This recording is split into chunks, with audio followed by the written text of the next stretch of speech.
News and views ಈ ಕಾರ್ಯಕ್ರಮದ ಪ್ರಾಯೋಜಕರು ಐಡಿಯಲ್ ಕೆಫೆ ಮತ್ತು Karnataka educational and charitable trust Heaven rose. ನಮಸ್ಕಾರ, ಇದು ನ್ಯೂಸ್ ಅಂಡ್ ವ್ಯೂಸ್. ನಾನು ತಾರನಾಥ್ ಗಟ್ಟಿ ಕಾಪೆಕಾಡ್. ಇಡೀ ಕರ್ನಾಟಕದಲ್ಲೇ ಶೈಕ್ಷಣಿಕ ವಲಯವನ್ನು ಅಲ್ಲೋಲ ಕಲ್ಲೋಲ ಮಾಡಿರುವಂಥ ಹಿಜಾಬ್ ವಿವಾದ, ಹಿಜಾಬ್ ಜೊತೆಗೆ ಈಗ ಕೇಸರಿ ಕೂಡ ಸೇರಿಕೊಂಡಿರುವಂಥದ್ದು, ಕೇಸರಿಯ ಜೊತೆಗೆ ನೀಲಿ ಕೂಡ ಸೇರಿಕೊಂಡಿರುವಂಥದ್ದು. ಇಲ್ಲಿ ಸಣ್ಣದಾಗಿ ಆರಂಭಗೊಂಡಂಥ ಒಂದು ತಕರಾರಿನ ಕಿಡಿ ಇವತ್ತು ಇಡೀ ಕರ್ನಾಟಕವನ್ನೇ ಶೈಕ್ಷಣಿಕ ವಲಯದಲ್ಲಿ ಅಥವಾ ಕಾಲೇಜ್ ಕ್ಯಾಂಪಸ್ಗಳು ಅದು ವಸ್ತುಶಃ ಬೀದಿ ರಂಪದ ಏನು ರಣಾಂಗಣವಾಗುವಂಥ ಸನ್ನಿವೇಶ ಸೃಷ್ಟಿಯಾಗಿದೆ. ನಾವು ಕಳೆದ 2 ದಿನಗಳಿಂದ ನೋಡಿಕೊಂಡು ಬರ್ತಾ ಇದೆ. ಎಷ್ಟೊಂದು ಆಘಾತಕಾರಿಯಾದಂಥ ಮತ್ತು ಒಂದು ಶಿಕ್ಷಣ ವ್ಯವಸ್ಥೆಯ ಒಳಗಡೆ ಮತ್ತೊಂದು ಕ್ಯಾಂಪಸ್ನ ಒಳಗಡೆ ಏನೆಲ್ಲ ನಡೆಯಬಾರದಿತ್ತೋ ಅದೆಲ್ಲದಕ್ಕೂ ಕರ್ನಾಟಕ ಸಾಕ್ಷಿಯಾಗಬೇಕಾಯಿತು ಮತ್ತು ಸಾಕ್ಷಿ ಆಗ್ತಾ ಇದೆ.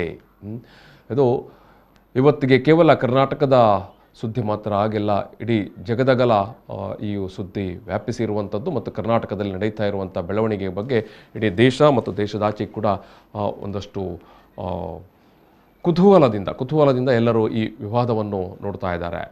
ಏನು ತೀರ್ಪು ಬರುತ್ತೆ ಅಂತ.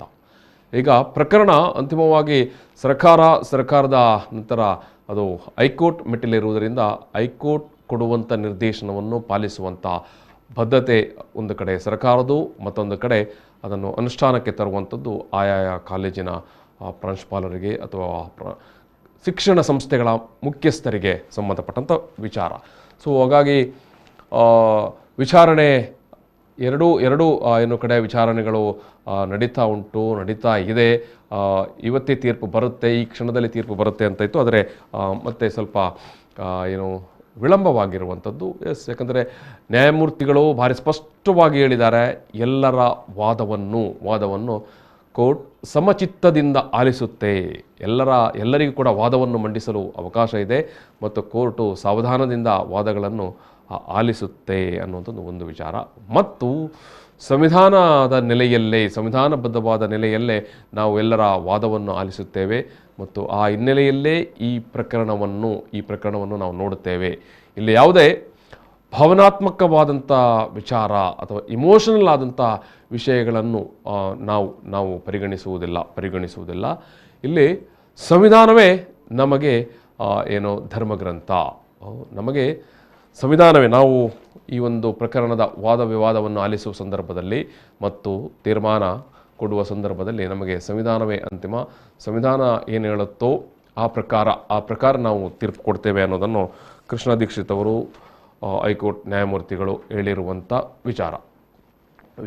ಸೊ ಹಾಗಾಗಿ ಇಲ್ಲಿ ಯಾರದೇ ಭಾವನೆ ಅಥವಾ ಆಚರಣೆ ಇದರೆಲ್ಲ ಆಚೆಗೆ ನಿಂತು ನಾವು ಈ ಒಂದು ಪ್ರಕರಣವನ್ನು ಪರಿಶೀಲನೆ ಮಾಡ್ತೇವೆ. ಅಂದರೆ ಸಂವಿಧಾನ ಕೊಟ್ಟಿರುವಂಥ ರಕ್ಷಣೆಗಳು ಮತ್ತು ಜೊತೆಗೆ ಸ್ವಾತಂತ್ರ್ಯಗಳು, ಸಂವಿಧಾನ ಕೊಟ್ಟಿರುವಂಥ ರಕ್ಷಣೆ, ಸ್ವಾತಂತ್ರ್ಯ ಮತ್ತು ಸಂವಿಧಾನ ಕೊಟ್ಟಿರುವಂಥ ಶೈಕ್ಷಣಿಕ ಏನು ಸ್ವಾತಂತ್ರ್ಯ ಮತ್ತು ಶೈಕ್ಷಣಿಕ ವ್ಯಾಪ್ತಿಯ ಒಳಗಡೆಗಿನ ಅವಕಾಶಗಳು ಈ ಎಲ್ಲ ನೆಲೆಯಲ್ಲಿ ಈ ಪ್ರಕರಣವನ್ನು ಕೋರ್ಟ್ ಪರಿಗಣಿಸುತ್ತದೆ.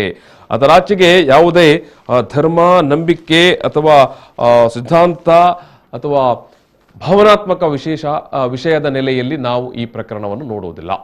ಇದು ಕೋರ್ಟ್ ಹೇಳಿರುವಂಥ ವಿಚಾರ. ಸೊ ಹಾಗಾಗಿ ಈ ಪ್ರಕರಣದಲ್ಲಿ ಬರಬಹುದಾದಂಥ ತೀರ್ಪು ಕೂಡ ಸ್ವಲ್ಪ ಮಟ್ಟಿಗೆ ಖಡಕ್ ಆಗಿರಬಹುದಾದ ಸಾಧ್ಯತೆಗಳೇ ಇರುವಂಥದ್ದು. ಅಂದ ಮಾತ್ರಕ್ಕೆ ಖಡಕ್ ಅಂದ ಮಾತ್ರಕ್ಕೆ ಅಲ್ಲಿ ಏನು ಯಾರದೇ ಸಂವಿಧಾನಬದ್ಧವಾದಂಥ ಮೂಲಭೂತ ಹಕ್ಕುಗಳನ್ನು ನಿರ್ಬಂಧಿಸುವ ಸಾಧ್ಯತೆಗಳು ಕೂಡ ಇರುವುದಿಲ್ಲ. ಜೊತೆಗೆ ಒಂದು ಶೈಕ್ಷಣಿಕ ವ್ಯವಸ್ಥೆಯ ಒಳಗಡೆ ಒಂದು ಶೈಕ್ಷಣಿಕ ವ್ಯವಸ್ಥೆ ಯಾವ ರೀತಿ ನಡೆದುಕೊಂಡು ಇತ್ತು ಈ ತನಕ ಮತ್ತು ಈ ಶೈಕ್ಷಣಿಕ ವ್ಯವಸ್ಥೆ ಯಾವ ರೀತಿ ನಡೆದುಕೊಂಡು ಮುಂದಕ್ಕೆ ಹೋಗಬೇಕು, ಈ ಕಣ್ಣೋಟದ ಅಥವಾ ಈ ದೃಷ್ಟಿಕೋನದ ವಿಚಾರ ಕೂಡ ತೀರ್ಪಿನಲ್ಲಿ ಒಳಗೊಳ್ಳುವ ಸಾಧ್ಯತೆ ಇರುವಂಥದ್ದು. ಇಲ್ಲಿ ನಾವು ಬಹುಮುಖ್ಯವಾಗಿ ಗಮನಿಸಬೇಕಾದದ್ದು ಕೋರ್ಟ್ ಈಗಾಗಲೇ ಹೇಳಿರುವ ರೀತಿಯಲ್ಲಿ ನಾವು ಯಾವುದೇ ಈ ಒಂದು ಘಟನೆಗಳನ್ನು ಭಾವನಾತ್ಮಕ ನೆಲೆಯಲ್ಲಿ ನಾವು ನೋಡುವುದಿಲ್ಲ. ನಾವು ವಸ್ತು ಸ್ಥಿತಿ ಮತ್ತು ಸಂವಿಧಾನ ಕಲ್ಪಿಸಿರುವಂಥ ಅವಕಾಶಗಳು ಮತ್ತು ಸಂವಿಧಾನ ಕಲ್ಪಿಸಿರುವಂಥ ನಿರ್ದೇಶನಗಳು, ಇದರ ಹಿನ್ನೆಲೆಯಲ್ಲಿ ನಾವು ಈ ಪ್ರಕರಣವನ್ನು ವಿವೇಚನೆಗೆ ಒಳಪಡಿಸಿ ನಾವು ತೀರ್ಪನ್ನು ಕೊಡ್ತೇವೆ ಅಂತ ನ್ಯಾಯಾಧೀಶರು ಹೇಳಿರುವಂಥದ್ದು. ನಾವು ತೀರ್ಪು ಯಾರ ಪರ ಬರಬಹುದು, ಯಾರ ವಿರೋಧ ಬರಬಹುದು ಅಂತ ಒಂದಷ್ಟು ಈಗಾಗಲೇ ಸುದ್ದಿಗಳು ಸಂಚಲನ ಮಾಡ್ತಾ ಇರುವಂಥದ್ದು. ಸೋಷಿಯಲ್ ಮೀಡಿಯಾದಲ್ಲಂತೂ ಅದು ಬೆಳಗ್ಗೆನೇ ಸುದ್ದಿ ತೀರ್ಪು ಪ್ರಕಟವಾಗಿ ಕೂಡ ಆಗಿದೆ. ಅದು ಇವತ್ತಿನ ಸನ್ನಿವೇಶ ಅದೇ ರೀತಿ ಇರುವಂಥದ್ದು. ಯಾಕಂತ ಹೇಳಿದ್ರೆ ಸಾಮಾಜಿಕ ಜಾಲತಾಣ ಅಥವಾ ಸೋಷಿಯಲ್ ಮೀಡಿಯಾ ಯಾವುದೇ ವಿಚಾರಗಳನ್ನು ಕೂಡ ಒಂದು ಸ್ಪಷ್ಟವಾಗಿ ಅಥವಾ ನಿಖರವಾಗಿ ಅಥವಾ ವಸ್ತು ಸ್ಥಿತಿಯ ಹಿನ್ನೆಲೆಯಲ್ಲಿ ಅದನ್ನು ವಿಮರ್ಶೆಗೆ ಒಳಪಡಿಸದೆ ಎಷ್ಟೋ ಬಾರಿ ಫಾರ್ವರ್ಡ್ ಮಾಡುವಂಥದ್ದು ಇರುವಂಥದ್ದು. ಸೊ ಹಾಗಾಗಿ ಸೋಷಿಯಲ್ ಮೀಡಿಯಾದಲ್ಲಿ ನೀವು ನೋಡಿದ್ದೇ ಆದರೆ ಈ ಘಟನೆಯ ಬಗ್ಗೆ ಒಂದು ಬಾರಿ ನಿನ್ನೆ ತೀರ್ಪು ಬಂದಿದೆ ಮತ್ತು ಇವತ್ತು ಬೆಳಗ್ಗೆ ಕೂಡ ತೀರ್ಪು ಬಂದಿದೆ. ಸೊ ಹಾಗಾಗಿ ನಾವು ತೀರಾ ಧಾವಂತಕ್ಕೆ ಒಳಗಾಗಿ ತೀರ್ಪು ಹಾಗೆ ಬಂತು ಹೀಗೆ ಬಂತು ಅನ್ನುವಂಥ ವಿಚಾರವನ್ನು ಫಾರ್ವರ್ಡ್ ಮಾಡೋ ಸಂದರ್ಭದಲ್ಲಿ ಸಾಕಷ್ಟು ವಿಮರ್ಶೆಗಳನ್ನು ಮಾಡಿಕೊಳ್ಳುವಂಥದ್ದು ಕೂಡ ಅಗತ್ಯ. ಈಗ ತೀರ್ಪು ಒಂದು ವೇಳೆ ಸರ್ಕಾರ ಕೊಟ್ಟಿರುವಂಥ ಆದೇಶಗಳನ್ನು ನಿರ್ದೇಶನಗಳನ್ನು ಪಾಲಿಸಿ ಶೈಕ್ಷಣಿಕ ವಿಚಾರದಲ್ಲಿ ಅಥವಾ ಕ್ಯಾಂಪಸ್ ಶಾಲಾ ಕಾಲೇಜುಗಳ ಆವರಣದಲ್ಲಿ ಮತ್ತು ಶಾಲೆ ಕಾಲೇಜಿನ ತರಗತಿಗಳಲ್ಲಿ ಆಯಾಯ ಸಂದರ್ಭದಲ್ಲಿ ಸರ್ಕಾರ ನಿರ್ದೇಶನ ಕೊಡುವಂಥ ನಿರ್ದೇಶನಗಳನ್ನು ಪಾಲಿಸತಕ್ಕದ್ದು ಅಂತ ಸರ್ಕಾರ ಈ ಒಂದು ಕೋರ್ಟ್ ತೀರ್ಪು ಕೊಟ್ಟದ್ದೇ ಆದರೆ ಅಲ್ಲಿ ಸರ್ಕಾರ ಈಗಾಗಲೇ ಇಷ್ಟೊತ್ತಿಗಾಗಲೇ ಈ ವಿವಾದ ಎರಡನೇ ದಿವಸಕ್ಕೆ ತಾರಕಕ್ಕೆ ಬರುವ ಸಂದರ್ಭದಲ್ಲೇ ಸರ್ಕಾರ ಸ್ಪಷ್ಟಪಡಿಸಿರುವಂಥದ್ದು, ನಮ್ಮ ಹತ್ರ ವಸ್ತ್ರ ಸಂಹಿತೆ ಯೂನಿಫಾರ್ಮ್ ಸಿಸ್ಟಮ್ ಇದೆ. ನಾವು ಎಲ್ಲ ಶಾಲಾ ಕಾಲೇಜುಗಳಲ್ಲಿ ಆಯಾಯ ಮ್ಯಾನೇಜ್ಮೆಂಟ್ ಇರ್ಬೋದು ಅಥವಾ ಸರ್ಕಾರ ಕೊಟ್ಟಿರುವಂಥ ನಿರ್ದೇಶನ ಇರ್ಬೋದು, ಆ ಪ್ರಕಾರ ವಸ್ತ್ರ ಸಂಹಿತೆಯನ್ನು ಜಾರಿಗೆ ನಾವು ಈ ಮೊದಲೇ ತಂದಿದ್ದೇವೆ. ಆ ಪ್ರಕಾರವೇ ನಾವು ಮುಂದಕ್ಕೆ ಹೋಗುತ್ತೇವೆ ಅನ್ನೋ ವಿಚಾರವನ್ನು ಮೊನ್ನೆ ದಿವಸವೇ ಸರ್ಕಾರ ಪ್ರತಿಪಾದನೆ ಮಾಡಿತ್ತು.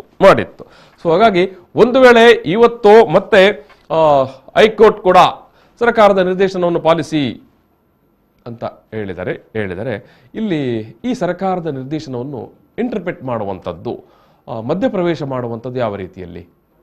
ಇದನ್ನು ನೀವು ಯಾರ ಗೆಲುವು ಅಥವಾ ಯಾರ ಸೋಲು ಅಂತ ತೀರ್ಮಾನ ಮಾಡ್ತೀರಿ? ಇಲ್ಲಿ ಖಂಡಿತವಾಗಿ ಕೂಡ ಇದು ಯಾರ ಗೆಲುವು ಯಾರ ಸೋಲು ಅಂತ ತೀರ್ಮಾನಕ್ಕೆ ಬರಬಾರದು. ಒಂದು ವೇಳೆ ಆ ರೀತಿ ಬಂದದ್ದೇ ಆದರೆ ಮತ್ತೆ ತರಗತಿಯ ಹೊರಗಡೆ ಎರಡು ಧರ್ಮೀಯರ ನಡುವೆ, ಹಿಂದೂ ಮುಸಲ್ಮಾನ್ ಧರ್ಮೀಯರ ನಡುವೆ ಈಗಾಗಲೇ ಸೃಷ್ಟಿಯಾಗಿರುವ ಕಂದಕ ಇದೆಯಲ್ವ, ಆ ಅಂತರ ಅದು ಇನ್ನಷ್ಟು ವಿಸ್ತರಿಸುತ್ತೆ. ಒಂದು ಶಾಲೆ ಒಂದು ಕಾಲೇಜ್ ಅಂತ ಹೇಳುವಾಗ ಅಲ್ಲಿ ಮಕ್ಕಳು ವಿದ್ಯಾರ್ಥಿಗಳು ಅವರು ಅಲ್ಲಿ ಅವರ ನಡುವೆ ಯಾವ ಜಾತಿ ಯಾವ ಧರ್ಮದ ಸಿದ್ಧಾಂತದ ನೆಲೆಯಲ್ಲಿ ಅಲ್ಲಿ ವಿಭಜನೆ ಆಗದ ರೀತಿಯಲ್ಲಿ ನೋಡಿಕೊಳ್ಳಬೇಕು. ಅದೇ ಪರಮಧರ್ಮ, ಅದೇ ವಸುದೈವ ಕುಟುಂಬಕಂ. ನೀವು ಈ ತೀರ್ಪು ಮುಂದೆ ಬರಬಹುದಾದ ತೀರ್ಪನ್ನು ಇಟ್ಟುಕೊಂಡು ಇದು ನಮ್ಮ ಪರ ಇದು ನಿಮ್ಮ ಪರ ಅಂತ ವಾದಕ್ಕೆ ನಿಂತರೆ ಮುಂದಿನ ದಿನಗಳಲ್ಲಿ ಶಾಲಾ ಕಾಲೇಜುಗಳಲ್ಲಿ ಪರಿಸ್ಥಿತಿ ಇನ್ನಷ್ಟು ಬಿಗಡಾಯಿಸಲಿದೆ. ಅಷ್ಟು ಮಾತ್ರ ಅಲ್ಲ, ಒಂದು ಸೌಹಾರ್ದದ ಸಂಬಂಧಕ್ಕೆ ಭಾರಿ ದೊಡ್ಡ ಧಕ್ಕೆ ಬರುತ್ತೆ. ನಿನ್ನೆ ದಿವಸ, ಇವತ್ತಿನ ದಿವಸ, ಮೊನ್ನೆ ದಿವಸ ಕಾಲೇಜ್ ಎದುರು ನಿಂತುಕೊಂಡು ಒಂದೇ ಬೆಂಚಿನಲ್ಲಿ ಕುಳಿತುಕೊಳ್ಳುವ ಹುಡುಗಿಯರು ತಕರಾರು ಮಾಡಿಕೊಂಡಿದ್ದಾರೆ, ಕಲ್ಲು ಬಿಸಾಡಿಕೊಂಡಿದ್ದಾರೆ, ಪರಸ್ಪರ ವೈಕೈ ಮಾಡಿಕೊಂಡಿದ್ದಾರೆ. ಆ ಮಕ್ಕಳ ಮನಸ್ಸನ್ನು ಜೋಡಿಸುವಂಥ ಕೆಲಸ ಆಗಬೇಕೇ ವಿನಃ ಅದು ಮತ್ತೆ ಕಂದಕ, ಅದು ಮತ್ತೆ ವಿಭಜನೆಯನ್ನು ತರುವಂತೆ ಆಗಬಾರದು. ಒಂದು ವೇಳೆ ಅದು ಆದದ್ದೇ ಆದರೆ ಅದಕ್ಕಾಗಿ ಖುಷಿ ಪಡುವವರು ಈ ವಿವಾದದ ಹಿಂದೆ ನಿಂತು ಈ ಕಾಂಟ್ರವರ್ಸಿಯ ಹಿಂದೆ ನಿಂತು ನಿರ್ದೇಶನ ನೀಡಿದ ರಾಜಕೀಯದವರು.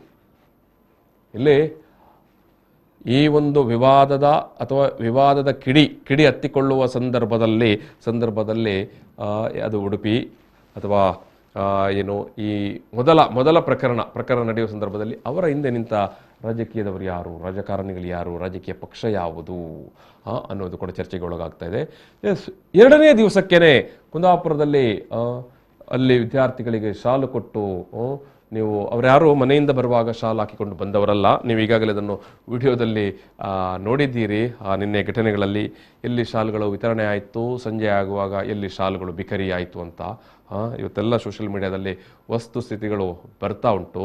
ಸೊ ಹಾಗಾಗಿ ಉಡುಪಿಯ ಪ್ರಕರಣದಲ್ಲಿ ಹೆಣ್ಣು ಮಕ್ಕಳ ಹಿಂದೆ ನಿಂತ ರಾಜಕಾರಣಿಗಳು ಯಾರು, ರಾಜಕೀಯ ಪಕ್ಷ ಯಾರು, ಕುಂದಾಪುರದಲ್ಲಿ ಪ್ರಕರಣವನ್ನು ವಿಸ್ತರಿಸಲಿಕ್ಕೆ ಬೆಂಬಲ ಕೊಟ್ಟ ರಾಜಕೀಯ ಯಾರು, ರಾಜಕೀಯ ಪಕ್ಷ ಯಾರು, ರಾಜಕಾರಣ ಯಾವುದು, ಇದನ್ನು ವಿದ್ಯಾರ್ಥಿಗಳು ಅರ್ಥ ಮಾಡಿಕೊಳ್ಳಬೇಕಾಗಿದೆ. ಯಾಕಂತ ಹೇಳಿದ್ರೆ ಈ ತೀರ್ಪಿನ ನಂತರ ಉಂಟಾಗಬಹುದಾದಂಥ ಒಂದು ವೇಳೆ ಅದು ಮತ್ತಷ್ಟು ವಿಭಜನೆಗೆ ಕಾರಣವಾಗುವುದಾದರೆ ಅಂತಹ ಸಂದರ್ಭದಲ್ಲಿ ಈ ರಾಜಕಾರಣ, ಈ ಹಿಜಾಬಿನ ಹಿಂದೆ ಇರುವ ರಾಜಕಾರಣ, ಈ ಶಾಲಿನ ಹಿಂದೆ ಇರುವ ರಾಜಕಾರಣ ಅವರು ಖುಷಿ ಪಟ್ಟುಕೊಳ್ತಾರೆ. ಎಸ್, ಮುಂದಿನ ವರ್ಷ ಚುನಾವಣೆ ಇದೆ, ಇದೇ ಒಳ್ಳೆಯ ಅವಕಾಶ ನಮ್ಮ ಬೇಯಿಸಿಕೊಳ್ಳಲು.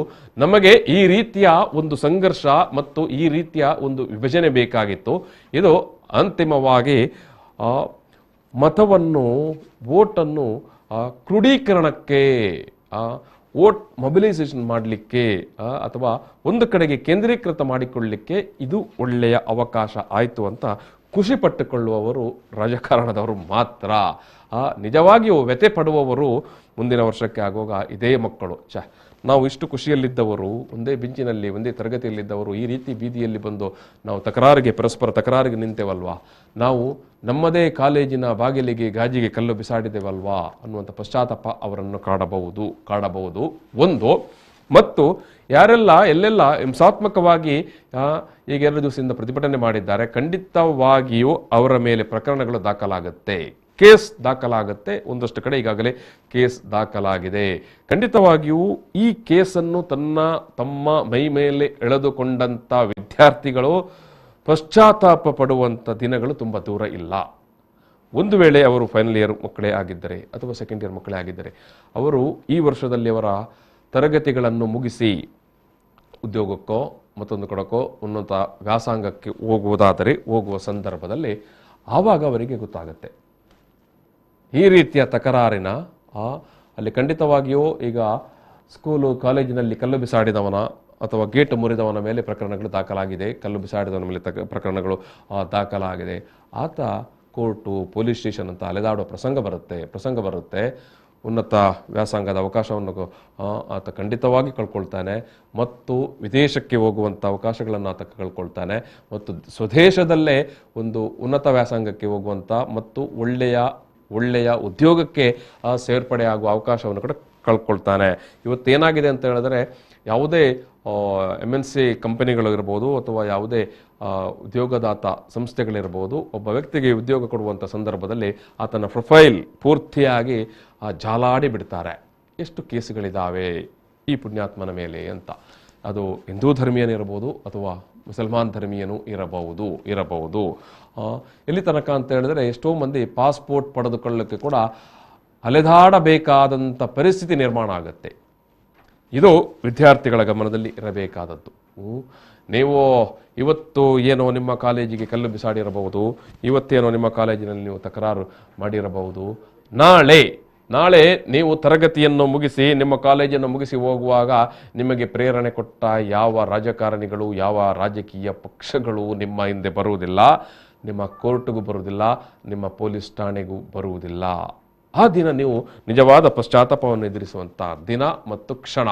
ಮತ್ತು ನೆನಪಿಟ್ಟುಕೊಳ್ಳಿ ವಿದ್ಯಾರ್ಥಿಗಳು, ಒಂದು FIR ದಾಖಲಾಯ್ತಂತ ಹೇಳಿದರೆ ಸಾಕು, ನೀವು ಖಂಡಿತವಾಗಿಯೂ ಅದರ ಹಿಂದೆ ಸುತ್ತಾಡಬೇಕು. ಮತ್ತು ಚಾರ್ಜ್ ಶೀಟ್ ಸಲ್ಲಿಕೆ ಆಗುತ್ತೆ. ಚಾರ್ಜ್ ಶೀಟ್ ಸಲ್ಲಿಕೆ ಆದರಂತೂ ಮತ್ತೆ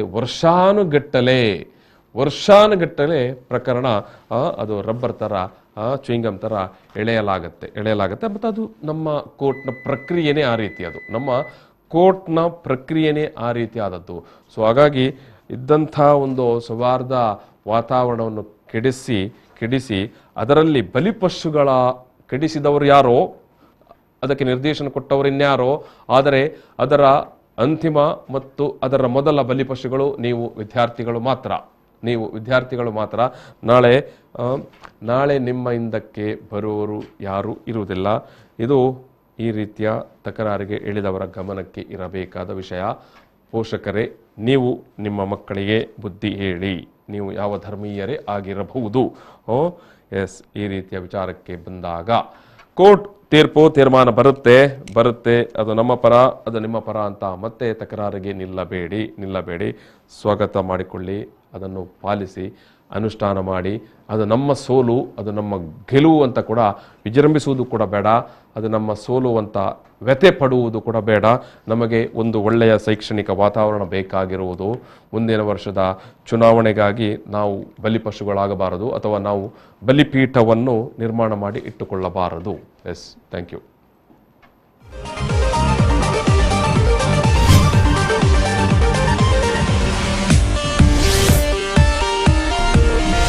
ನ್ಯೂಸ್ ಅಂಡ್ ವ್ಯೂಸ್ ಈ ಕಾರ್ಯಕ್ರಮದ ಪ್ರಾಯೋಜಕರು ಐಡಿಯಲ್ ಕೆಫೆ ಮತ್ತು Karnataka educational and charitable trust, heaven road.